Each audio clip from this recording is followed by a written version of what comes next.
이번 주부터 2주에 걸쳐서 수학 문제집을 활용하는 방법에 대해서 알아보겠습니다. 먼저 이번 주에는 수학 문제집을 효과적으로 활용해서 아주 재미있게 문제를 푸는 방법에 대해서 알아보겠고, 다음 주에는 문제를 풀고 나서 채점하는 법, 오답의 해결, 오답 노트 정리하는 방법에 대해서 알아보겠습니다. 궁금하시죠? 궁금하시면 구독!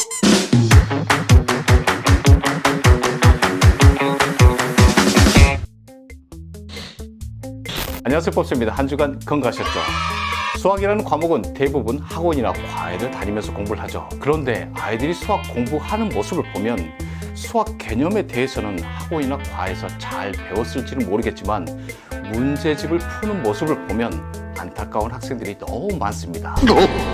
물론 제가 오늘 알려드린 세 가지 방법 중 하나라도 잘 활용하고 있는 학생이라면 내가 잘하고 있구나 라는 자기 확신의 시간이 되었으면 좋겠고, 문제 푸는 방법에 대해서 안타까운 학생이라면 이 중에 하나라도 자기 것으로 만들어서 앞으로는 수학 문제를 풀 때 체계적으로 효과적으로 풀었으면 좋겠습니다. 자, 시작하겠습니다.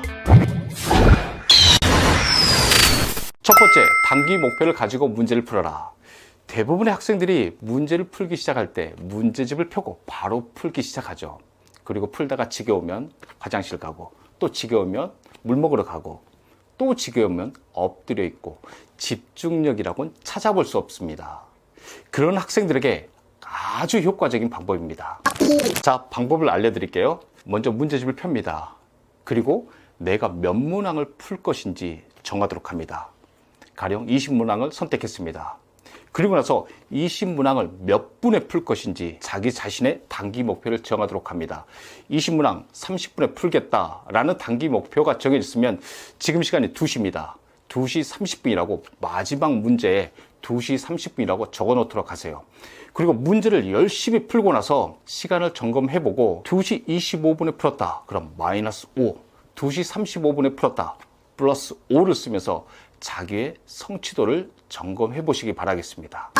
우리는 무언가 목표가 정해졌을 때 집중력은 크게 향상됩니다. 단기 목표가 정해졌기 때문에 중간에 물 먹으러 화장실도 가지 않을 것입니다.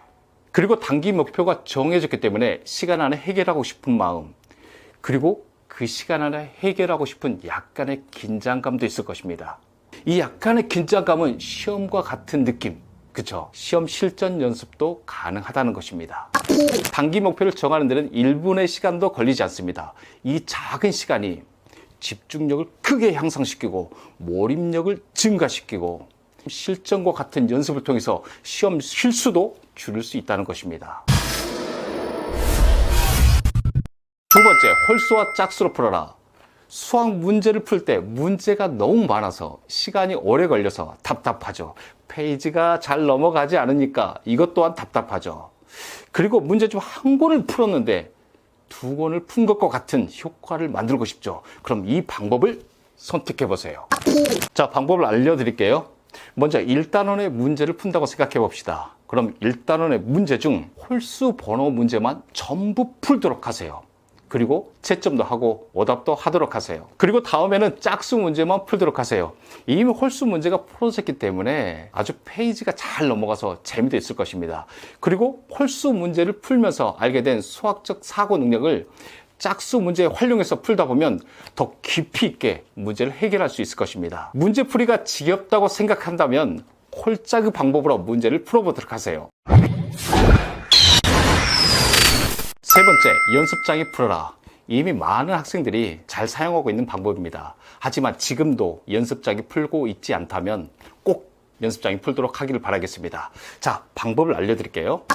문제를 풀 때 문제에 동그라미, 밑줄 이런 기호 표시는 해도 됩니다. 하지만 풀이 과정은 전부 연습장에 기록하도록 하세요. 답도 연습장에 적어 놓습니다.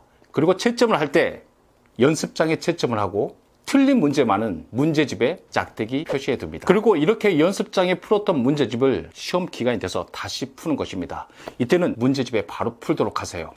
이때 틀렸다고 표시된 내용에 대해서는 더욱더 집중력을 가지고 문제를 풀도록 하세요. 이렇게 풀면 대충대충 문제집 여러 권을 푸는 것보다 한 권의 문제집을 더 집중 있게 풀었기 때문에 더 좋은 결과를 얻을 수 있습니다. 꼭 실천해 보세요. 오늘은 수학 문제집을 효과적으로 활용하는 방법에 대해서 알아보았습니다. 이 세 가지 중 하나의 방법만 사용해도 좋고 상황과 내용에 따라서 적절하게 세 가지 방법을 모두 사용해도 좋습니다.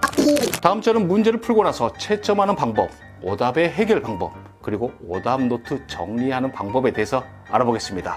다음 주도 기대해 주세요. 감사합니다.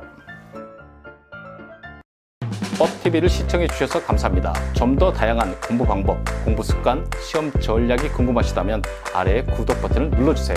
어렵진 않죠?